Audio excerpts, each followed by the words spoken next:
നമസ്കാരം. ശ്രീമദ് ഭാഗവതം മൂലം പ്രഭാഷണം ഭാഗം 305 305. ഓം ഗം ഗണപതയേ നമഃ. ഓം സം സരസ്വതേ സ്വാഹ.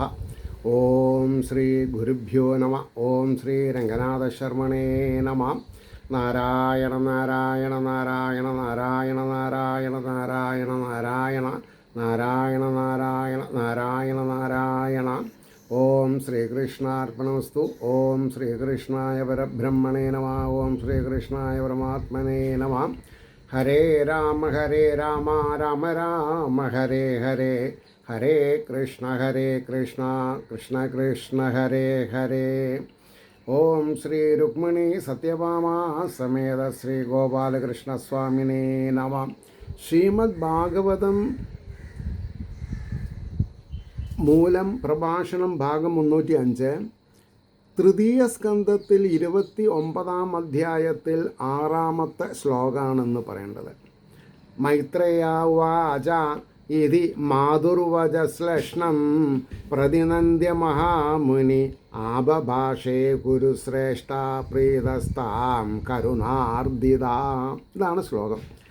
അതിൻ്റെ വാക്കാർത്ഥം പറയുമ്പോൾ, മാതാവിൻ്റെ ആനന്ദകരമായിരിക്കുന്ന ഇപ്രകാരമുള്ള വചസ്സിനെ അഭിനന്ദിച്ചിട്ട്, ഹേ വിദുരാം, സന്തുഷ്ടനും കരുണാധീനനുമായ മഹാനായ കപിലമുനി, അതായത് മകള്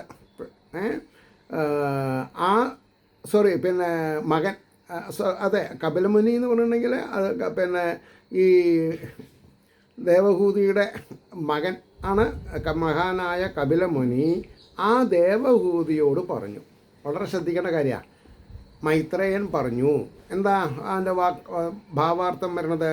ഹേ കുരുകുലശ്രേഷ്ഠനായ വിതുര, ഇപ്രകാരം മാതാവ് പറഞ്ഞ സന്തോഷവഹമായ വാക്കുകളെ അഭിനന്ദിച്ച ശേഷം അതിസന്തുഷ്ടനും പരമകരുണാധീനനുമായ കപില ഭഗവാൻ ദേവഹൂതിയോട് ഈ വിധം അരുളി ചെയ്തു. ശ്രീ ഭഗവാൻ ഉവാചാം. 7. ഭക്തിയോഗോ ബഹുവിധോ മാർഗൈ ഭാമിനി ഭാവ്യത്തെ സ്വഭാവഗുണമാർഗേണ പുംസാം ഭാവോ വിഭിദ്യത്തെ. അപ്പോൾ അതിൻ്റെ വാക്കാർത്ഥം പറയുമ്പോൾ, ഹേ മാതാവേ, അപ്പോൾ മനുഷ്യനാണ് ഭഗവാനാവണതെന്ന് പ്രത്യേകം ശ്രദ്ധിക്കണം. അപ്പോൾ ഭക്തിയോഗം പ്രകാരഭേദങ്ങൾ നിമിത്തം അനേകവിധമായിട്ട് സംഭവിക്കുന്നു. സ്വഭാവത്തിന് കാരണമായിരിക്കുന്ന സത്വാദി ഗുണഭേദത്താൽ ഓരോരുത്തരുടെയും സ്വഭാവം വ്യത്യസ്തമാവാൻ കാരണം എന്താ? കാരണമായിരിക്കുന്ന സത്വാദി ഗുണം, സത്വം രജസ് തമസ്, ഇതിൻ്റെ ഏറ്റക്കുറച്ചിലാണ് സ്വഭാവമായിട്ട് വരിക. ജനങ്ങളുടെ സങ്കല്പം ഭേദപ്പെടുന്നു എന്ന് പറഞ്ഞു. ഇനി അതിൻ്റെ ഭാവാർത്ഥമാണ് പറഞ്ഞത്. ഹേ മാതാവേ, ഈശ്വര പ്രേമരൂപമായ ഭക്തിയോഗം, ഈശ്വര പ്രേമരൂപമായ ഭക്തിയോഗം പ്രകാരവിശേഷങ്ങൾ നിമിത്തം അനേകവിധമായിരിക്കുന്നു. ജനങ്ങളുടെ സ്വഭാവത്തിന് കാരണമായിരിക്കുന്ന സത്വരജസ്തമോ ഗുണങ്ങളുടെ ആധിക്യ ന്യൂനതകൾ, കൂട്ടവും കൂടുതലും കുറയലും, കൂടുക കുറയുക, സമ്മിശ്രമായിട്ടുള്ളതാ അനുസരിച്ച് അവരുടെ സങ്കല്പങ്ങൾ വിഭിന്നങ്ങളായി ഭവിക്കും. ഒരു അച്ഛൻ്റെയും അമ്മയുടെയും 4 കുട്ടികൾ 9 സ്വഭാവക്കാരാവെന്ന് പറയും. കാരണം എന്താ? 4 ആളും സെപ്പറേറ്റ് എൻറ്റൈറ്റീസാണ്. അപ്പോൾ ഒരേപോലെ സ്വഭാവമുള്ളവരായിരിക്കണം എന്ന് നമുക്ക് വാശി പിടിക്കാൻ പറ്റില്ല. അപ്പോൾ അടുത്ത ശ്ലോകം, 8ാമത്തെ ശ്ലോകം.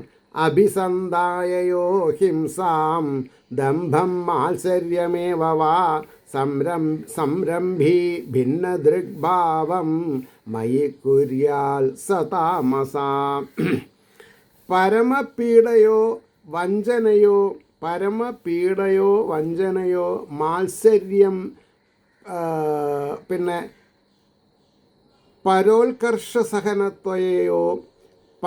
ഉത്കർഷസഹനത്തെയോ സങ്കൽപ്പിച്ചിട്ട് ക്രോധത്തോടുകൂടിയവനായിട്ട് യാതൊരുവൻ ഭേദദൃഷ്ടിയോടുകൂടിയ സങ്കല്പത്തെ എന്നിൽ ചെയ്യുമോ, അവൻ തമോ ഗുണപ്രധാനനാകുന്നു. അപ്പോൾ ഓരോരുത്തരും ഭഗവാനുമായിട്ടുള്ള ആറ്റിറ്റ്യൂഡ് എന്താ, അവിടെയാണ് സ്വഭാവം മാറുന്നത്. ഇനി അതിൻ്റെ ഭാവാർത്ഥം പറയുന്നുണ്ട്. അന്യൻ ഉപദ്രവത്തെ ജനിപ്പിക്കുമെന്നോ ഭക്തനാണെന്ന് മറ്റു ജനങ്ങളെ ബോധിപ്പിക്കണമെന്നോ മറ്റൊരുവൻ ഭക്തനാണെന്ന് കാണുകയോ കേൾക്കുകയോ ചെയ്യുമ്പോൾ തനിക്കും അവനെപ്പോലെ ഭക്തനാകണമെന്നോ ഉള്ള സങ്കല്പത്തെ വെച്ചുകൊണ്ട് ക്രോധം, വഞ്ചന, മാത്സര്യം എന്നീ ഭാവങ്ങൾ നിമിത്തം സർവത്ര ഭേദദൃഷ്ടിയോടുകൂടെ യാതൊരുവൻ എന്നിൽ ഭക്തിയുള്ളവനായിരിക്കുന്നുവോ അവനിൽ തമോ ഗുണം അധികരിച്ചിരിക്കുന്നുവെന്നും അതിനാൽ അവൻ്റെ ഭക്തി താമസിയെന്നും അതിനാൽ ത്യാജയാണെന്നും ധരിക്കണം. എന്താ ത്യാജയാണെന്ന് പറഞ്ഞാൽ? അങ്ങനത്തെ വരെ കൂട്ടരുത് എന്നർത്ഥം, വർജിക്കണം, അല്ലെങ്കിൽ നമ്മളും അവരെ പോലെയാവും. 9ാമത്തെ ശ്ലോകം ശ്രദ്ധിച്ചോളൂ. വിഷയാനഭിസന്ധായ യശ ഐശ്വര്യമേവ വാ അർച്ചതാവർച്ചയേദ്യോ മാം ഭൃതഗ്ഭാവ സരാജസാം. കീർത്തിയെയോ ഐശ്വര്യത്തെയോ ഭോഗപദാർത്ഥങ്ങളെയോ സങ്കൽപ്പിച്ചിട്ട് ഭേദഭാവത്തോടു കൂടിയവനായിട്ട് യാതൊരുവൻ പ്രതിമാദിയിൽ, വളരെ ശ്രദ്ധിക്കേണ്ട കാര്യമാണ്, പ്രതിമാദിയിൽ എന്നെ പൂജിക്കുന്നുവോ അവൻ രജോ ഗുണപ്രധാനിയാകുന്നു. പറഞ്ഞു ഷയാം, രജോ ഗുണപ്രധാനി. ഞാൻ അതിൻ്റെ ഭാവാർത്ഥം പറയാം, അതിൻ്റെ മുമ്പ് എനിക്കൊന്ന് നോട്ട് ചെയ്യണം. അതാണ് 539.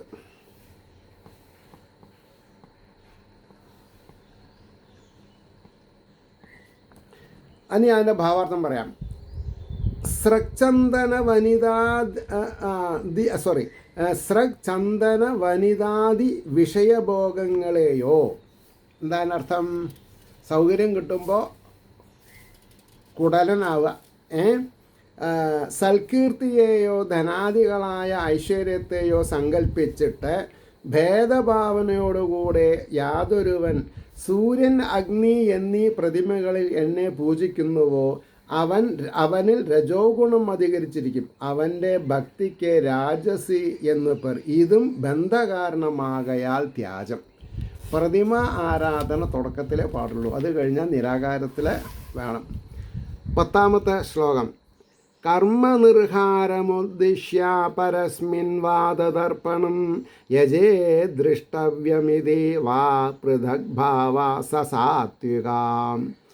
അപ്പോൾ കർമ്മക്ഷയത്തെയോ പരമേശ്വരനിൽ അതിൻ്റെ അർപ്പണത്തെയോ യജിക്കണമെന്നുള്ള വിധിവാക്യത്തെയോ സങ്കൽപ്പിച്ചിട്ട് ഭേദഭാവത്തോടുകൂടെ യജിക്കുന്നുവോ അവൻ സാത്വിക ഗുണപ്രധാനിയാകുന്നു. ഇനി അതിൻ്റെ ഭാവാർത്ഥം. പാപം ക്ഷയിക്കണമെന്നോ കർമ്മത്തെ ഈശ്വരനിൽ സമർപ്പിക്കണമെന്നോ ഇതാണ് ഉത്തമം. അതായത് പാപം നശിക്കണം, കർമ്മത്തെ ഈശ്വരനിൽ സമർപ്പിക്കണം നിഷ്കാമമായിട്ട്. ഈശ്വരനെ പൂജിക്കണമെന്ന് വേദം വിധിച്ചിരിക്കുന്നതിനെ അനുസരിച്ച് പ്രവർത്തിക്കണമെന്നോ ഉള്ള സങ്കല്പത്തിൽ ജീവാത്മ പരമാത്മ ഭേദഭാവനയോടുകൂടെ യാതൊരുവൻ എന്നെ പൂജിക്കുന്നുവോ അവനിൽ സത്വഗുണം അധികരിച്ചിരിക്കുന്നു. അവൻ്റെ ഭക്തി സാത്വികയാകുന്നു, അതിനാൽ സ്വീകാര്യം തന്നെ, സ്വീകരിക്കാം. ഇനി 11ഉം 12ഉം ഒപ്പം പോകും, നോക്കിക്കോളൂ.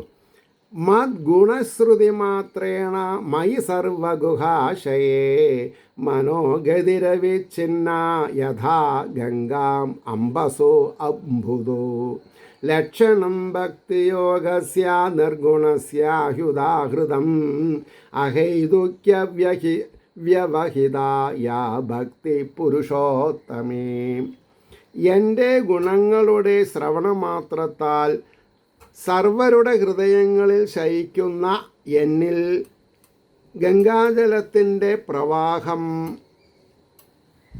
സമുദ്രത്തിൽ എന്ന പോലെ വിച്ചിത്തിയില്ലാതെ ഇരിക്കുന്ന, അതായത് വിച്ചിത്തി എന്ന് പറഞ്ഞ ഇടതടവില്ലാതെ മനസ്സിൻ്റെ വ്യാപാരം ഗുണങ്ങളെ അതിക്രമിച്ചിരിക്കുന്ന, അതാണ് ഈ നിർഗുണസ്യ, ഗുണങ്ങളെ അതിക്രമിച്ചിരിക്കുന്ന ഭക്തിയോഗത്തിൻ്റെ സ്വരൂപമാണെന്ന് ഉദാഹരിക്കപ്പെട്ടിരിക്കുന്നു, സംശയമില്ല. സങ്കല്പത്തോടു കൂടാത്തതും, അതായത് യഥോ രാജ തഥോ പ്രജ, ഞാൻ എൻ്റെ കർമ്മം ചെയ്യും, ഈശ്വരൻ എന്ത് വേണമെങ്കിൽ തീരുമാനിച്ചോട്ടെ, എനിക്കതിൽ കർത്തൃത്വമില്ല ഭോക്തൃത്വമില്ല, അതാണ് ആവശ്യം. ഈ ഒരു അവസ്ഥ വരണമെങ്കിൽ ഭക്തിയുടെ ഉപരി ഭാഗത്തിൽ എത്തിയിട്ടുണ്ടാവണം. അപ്പോൾ ഭേദഭാവനയില്ലാത്തതുമായ ഈശ്വരനിൽ പരമപ്രേമം.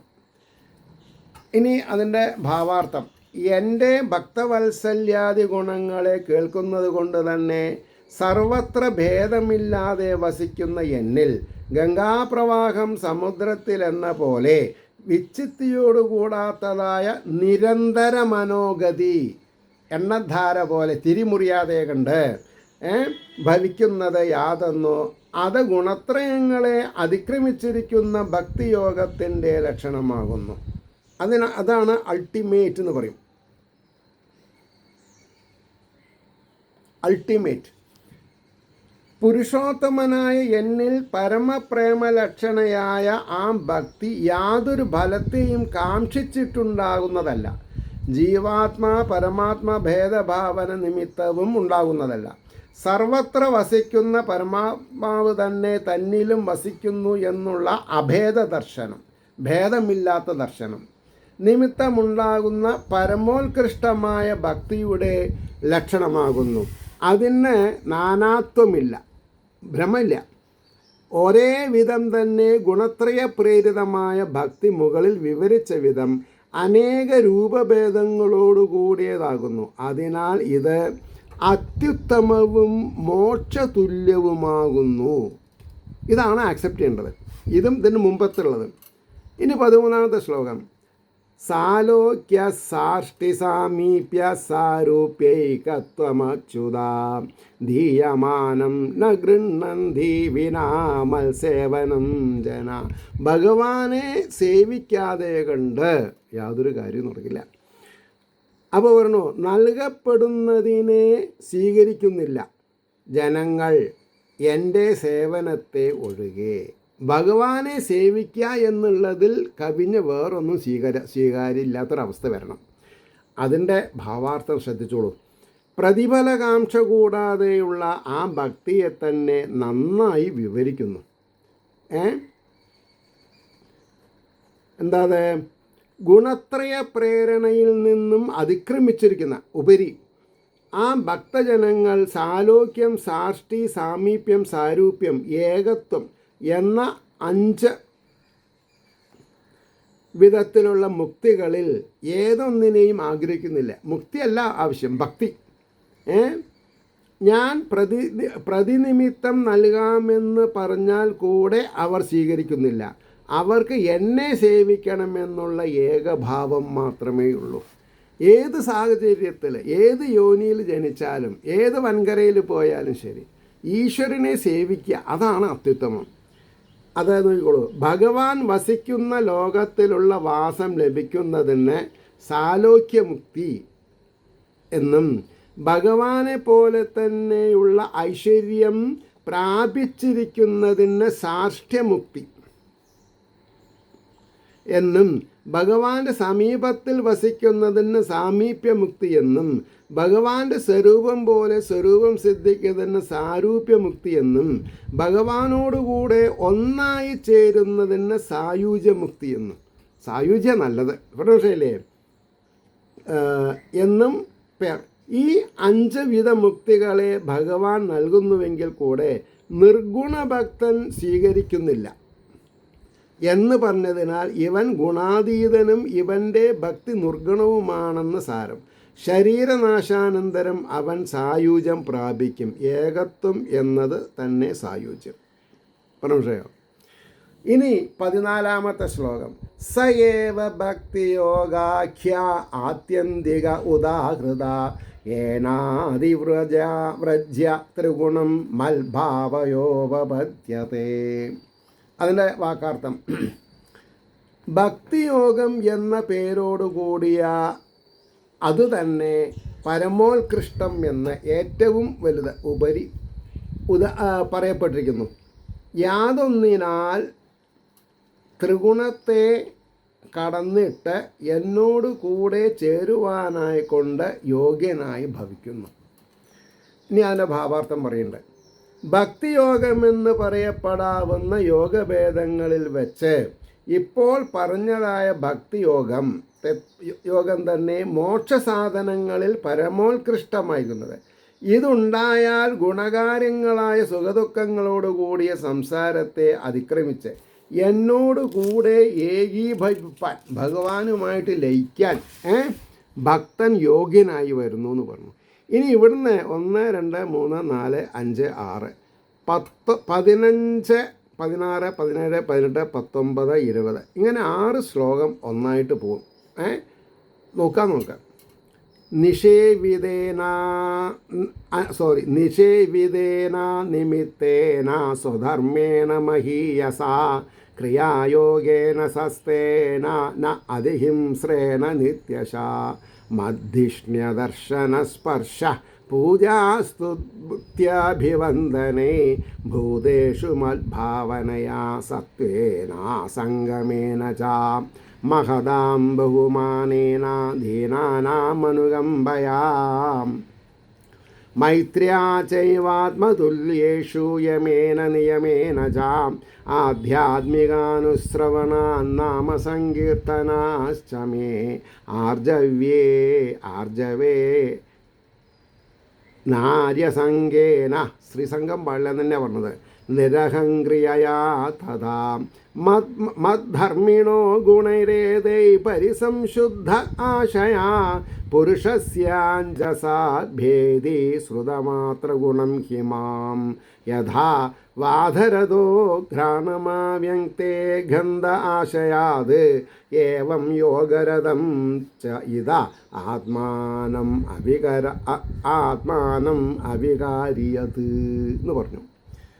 ശ്രദ്ധിക്കാം, കുറച്ച് വലിയ 6 ശ്ലോകത്തിൻ്റെയും പിന്നെ വാക്കാർത്ഥം പറയണം, ഭാവാർത്ഥം പറയണം. സങ്കല്പത്തോടു കൂടാതെ ഇരിക്കും, ഒന്നും സങ്കല്പിക്കരുത്. സേവിക്കപ്പെടുന്നതും ശ്ലാഘ്യവുമായ സ്വധർമ്മത്താലും ശ്രേഷ്ഠവും അത്യന്തം ഹിംസയോടുകൂടാത്തതുമായ ക്രിയാരൂപമായ യോഗത്താലും എൻ്റെ പ്രതിമയുടെ ദർശനം, സ്പർശനം, പൂജ, സ്തുതി, നമസ്കാരം എന്നിവയാലും ഭൂതങ്ങളിൽ എൻ്റെ ഭാവനയാലും കാണപ്പെടുന്നതെല്ലാം ഈശ്വര രൂപങ്ങളാണ് എന്ന് തോന്നണം. ആസക്തിയോടുകൂടാത്തതായ മനോഗതിയാലും മഹാന്മാരെക്കുറിച്ചുള്ള ബഹുമാനത്തിലും ദുഃഖിതന്മാരെക്കുറിച്ചുള്ള ദയയാലും സമന്മാരിൽ മിത്രഭാവത്താലും ഹിംസാദികളെ വർജിക്കുന്നതിനാലും, അതാണ് ഏറ്റവും പ്രധാനം. എന്താണ്? അഹിംസ പരമോ ധർമ്മ. ജപാദികളാലും, നിയമേന എന്ന് പറഞ്ഞ ജപാദികളാലും ആധ്യാത്മശാസ്ത്രങ്ങളെ നിരന്തരം കേൾക്കുന്നതിനാലും, നിരന്തരം എണ്ണധാര പോലെ കേട്ടുകൊണ്ടിരിക്കണം. കൊല്ലത്തിൽ ഒരു 7 ദിവസം പോരാ. എൻ്റെ നാമങ്ങളെ സങ്കീർത്തനം ചെയ്യുന്നതിനാലും പരമാർത്ഥ ആചരണത്താലും മഹാന്മാരുടെ സംസർഗത്താലും ദേഹാത്മഭാവമില്ലാതിരിക്കുന്നതിനാലും, ദേഹാഭിമാനം ഉണ്ടാവരുത് എന്നർത്ഥം. എൻ്റെ പ്രീതിക്കായി കർമ്മം ചെയ്യുന്ന പുരുഷൻ്റെ ഈ ഗുണങ്ങളാൽ ഏറ്റവും നിർമ്മലമായ മനസ്സ് കേൾക്കപ്പെട്ട ഗുണത്തോടുകൂടിയ എന്നെ അതിശീഘ്രത്തിൽ പ്രാപിക്കുന്നു. വായുവാകുന്ന വാഹനത്തോടു കൂടിയ വായുവാകുന്ന വാഹനത്തോടു കൂടിയ വാസന സ്ഥാനത്തിൽ നിന്ന് ഘ്രാണേന്ദ്രിയത്തെ എപ്രകാരം പ്രാപിക്കുന്നുവോ അപ്രകാരം യോഗത്തിൽ രമിച്ചിരിക്കുന്നതും വികാരമില്ലാതിരിക്കുന്നതുമായ, അത് അതിലേറെ പ്രധാന, യാതൊരു ചേതസ് ആത്മാവിനെ പ്രാപിക്കുന്നു. അവികാരി എന്നാണ് പറഞ്ഞത്. വികാരമില്ലാത്തൊരവസ്ഥ. അച്ഛൻ മരിച്ചു, അമ്മ മരിച്ചു, ഭാര്യ മരിച്ചു, മക്കൾ മരിച്ചു എന്ന് പറഞ്ഞിട്ട് വികാരം കൊള്ളരുത്. നോൺസെൻസ് ആണത്. അതാണ് ഞാൻ പറയാൻ കാരണം. ഇനി അതിൻ്റെ ഭാവാർത്ഥാണ് പറഞ്ഞത്. ഞങ്ങളൊക്കെ മനുഷ്യന്മാരല്ലേ എന്നുള്ളൊരു എക്സ്ക്യൂസ് അല്ല. മനുഷ്യന്മാരാണ് ദൈവിക പരിഭാഷയിൽ പോവുക. സായുജ്യമുക്തിയെ നൽകുന്നതായ ആ പരമഭക്തി എങ്ങനെ ലഭിക്കുമെന്നതിനെ വിവരിക്കണം. ഈ 6 പദ്യങ്ങളാൽ പറയുന്ന ഭക്തി സാധനങ്ങളാണെന്ന് ധരിക്കണം. അവരവരുടെ വർണ്ണാശ്രമങ്ങളെ അനുസരിച്ചുള്ള ധർമ്മങ്ങളെ ഫലകാംക്ഷ കൂടാതെ അനുഷ്ഠിക്കണം. ഈശ്വരപ്രീതിയെ ജനിപ്പിക്കുന്നതായ ആ ധർമാചാരം മഹാത്മ്യമേറിയതാണെന്ന് വിശ്വസിച്ചു കൊള്ളണം. അതാണ്. എന്നിട്ടോ ശ്രുതിക്ക് യുക്തങ്ങളായ യാഗാദി കർമ്മങ്ങളെ അഹിംസയോട് കൂടാത്ത വിധത്തിൽ അനുഷ്ഠിക്കുന്നതും. അഹിംസ ഇല്ലാണ്ട് വേണം യാഗങ്ങൾ യജ്ഞങ്ങൾ ചെയ്യാൻ. എന്താ അങ്ങനെ പറയാൻ കാരണം? ഹിംസിച്ചും കൊണ്ടുള്ള യാഗങ്ങൾ യജ്ഞങ്ങൾ നടത്തിയാൽ ആ വ്യക്തി യമപുരിയിലെത്തുമ്പോഴും ഈ ഹിംസ ചെയ്തിട്ടുള്ള പ്രാണികൾ ശരീരമില്ലാതെ കണ്ട് ഉരുക്ക് കൊക്കായിട്ട് നഖങ്ങളായിട്ട് അവിടെ കാത്തു നിൽക്കുകയാണ്. ആ എവിടുന്നാ കൊത്ത് വരുന്നത്? കൊത്തി ചീന്തി ഉതിരിക്കും. അതുകൊണ്ടാണ് ഹിംസയോട് കൂടാത്ത വിധത്തിൽ അനുഷ്ഠിക്കുന്നതും. ശ്ലാഘ്യം തന്നെ. എൻ്റെ പ്രതിമയെ ദർശിക്കുക. അമ്പലത്തിൽ പോവാം, തൊഴാം, പക്ഷേ ഭഗവാനാണെന്ന് തോന്നാൻ കാരണം ഞാൻ ബ്രഹ്മസ്വരൂപനാണ്, അതുകൊണ്ട് തോന്നണതെന്ന് പറയണം. അപ്പോൾ എൻ്റെ പ്രതിമയെ ദർശിക്കുക, സ്പർശിക്കുക, പൂജിക്കുക, സ്തുതിക്കുക, നമസ്കരിക്കുക. സർവഭൂതങ്ങളിലും സർവേശ്വരനായി ഞാൻ വസിക്കുന്നു എന്ന് കാണുക. ഇത് ഇല്ലാതെ, ഇതുണ്ടെങ്കിൽ പിന്നെ ഗുരുവായൂർ ഉന്തും തള്ളും ഉണ്ടാവുമോ? ആലോചിച്ച് നോക്കൂ. അപ്പോൾ സ്വധർമ്മത്തെ തെറ്റാതിരിക്കുവാനുള്ള ധൈര്യത്തെ അവലംബിക്കുക. ഒന്നിലും ആസക്തിയെ വയ്ക്കാതിരിക്കുക. മഹാന്മാരെ ബഹുമാനിക്കുക. ദുഃഖിതന്മാരിൽ കരുണയെയും സമന്മാരിൽ മിത്രഭാവത്തെയും ഉപയോഗിക്കുക. ഉപയോഗിക്കാത്ത വിവരം ദ്രവിച്ചു പോവും. പരദ്രവ്യത്തെ ആഗ്രഹിക്കാതിരിക്കുക. നിയമേന നടത്തുന്ന ജപാതി വിധികളെ തെറ്റിക്കാതെ നടത്തുക. പരമാത്മസ്വരൂപങ്ങളെ വിവരിക്കുന്ന ശാസ്ത്രങ്ങളെ നിത്യവും കേൾക്കുക. എൻ്റെ ഗുണങ്ങളെ സൂചിപ്പിക്കുന്ന നാമങ്ങളെ കീർത്തിക്കുക. പരന്മാരെ ബോധിപ്പിക്കുവാനുള്ള നിലയെ തീരെ ഉപേക്ഷിച്ച് മറ്റുള്ളവരെ വിശ്വസിപ്പിക്കാനായിട്ടൊന്നും ചെയ്യരുത്. പരമാർത്ഥ ബുദ്ധിയ യോഗാദികളെ ആചരിക്കുക. ശരീരത്തിൽ അഭിമാനത്തെ ഉപേക്ഷിക്കുക. ഇപ്രകാരമുള്ള ഗുണങ്ങളെ അഭിവൃദ്ധിപ്പെടുത്തിക്കൊണ്ട് എൻ്റെ പ്രസാദത്തെ മാത്രം കാക്ഷിച്ച് കർമ്മങ്ങളെ നടത്തുന്ന പുരുഷൻ്റെ പരിശുദ്ധമായ മനസ്സ് എൻ്റെ ഗുണശ്രവണമാത്രത്താൽ എന്നെ പ്രാപിക്കും. പുഷ്പാദികളിലുള്ള സൗരഭ്യം വായുവിൽ കൂടെ ഘ്രാണേന്ദ്രിയത്തെ പ്രാപിക്കുന്നത് പോലെ യോഗപരിശുദ്ധമായതിനാൽ ചാഞ്ചല്യാദി ദോഷങ്ങളെ വെടിഞ്ഞിരിക്കുന്ന മനസ്സ് പ്രയത്നം കൂടാതെ തന്നെ പരമാത്മാവായ എന്നോട് ചേർന്നിരിക്കും. ഒരു കണ്ടീഷൻ പറഞ്ഞത് മനസ്സിലാക്കി തരാണ്. ഇറ്റ് വിൽ ബി ഡൺ, അതാണ് പറഞ്ഞത്. സംശയിക്കേണ്ടെന്നാണ് പറഞ്ഞത്. ഇനി 21-ാമത്തെ ശ്ലോകം ശ്രദ്ധിച്ചോളൂ. അഹം സർവേഷു ഭൂതേഷു ഭൂതാത്മാ അവസ്ഥിത സദാ തം അവജ്ഞായ മാം മർത്യഗുരുതേ അർച്ചാവിഡംബനം. ഭൂതങ്ങളുടെ ആത്മാവായിരിക്കുന്ന ഞാൻ സകല ഭൂതങ്ങളിലും എപ്പോഴും വസിക്കുന്നവനാകുന്നു. ആ എന്നെ അറിയാതെ മനുഷ്യൻ പൂജിക്കുന്നുവെന്ന നാട്യത്തെ ചെയ്യുന്നു. അത് തെറ്റ്. അതാണ് തെറ്റ്. ഇനി അതിൻ്റെ ഭാവാർത്ഥത്തെ പറയുന്നുണ്ട്. പരമഫലത്തെ നൽകുന്നതിന് സമർത്ഥയായ നിർഗുണഭക്തിയെയും അതിൻ്റെ അംഗങ്ങളെയും വിവരിച്ചതിൽ പിന്നെ താമസാദി ഭക്തിനിഷ്ഠയെ ഇതുമുതൽ 6 പദ്യങ്ങളെ കൊണ്ട് നിന്ദിക്കുന്നു.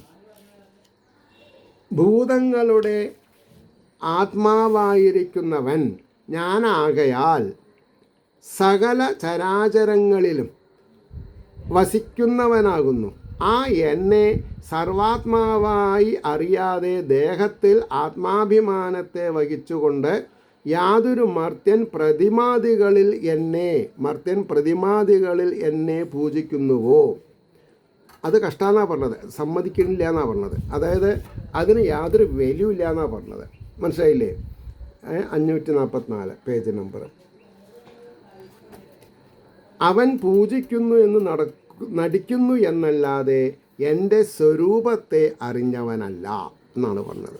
അവിടെ നിർത്താം. ഏവർക്കും ശ്രീഹരിയുടെ അനുഗ്രഹാശിസ്സുകൾ നിർലോഭം ഉണ്ടാവട്ടെ എന്ന് പ്രാർത്ഥിക്കുന്നതിനോടൊപ്പം ലോകാ സമസ്ത സുഖിനോ ഭവന്തു ആയിരിക്കട്ടെ നമ്മൾ പ്രാർത്ഥന എന്ന് സ്മരിച്ചുകൊണ്ട് വാക്കുകൾ ഉപസംഹരിക്കുന്നു. നാളെ കാണാം. നമസ്കാരം.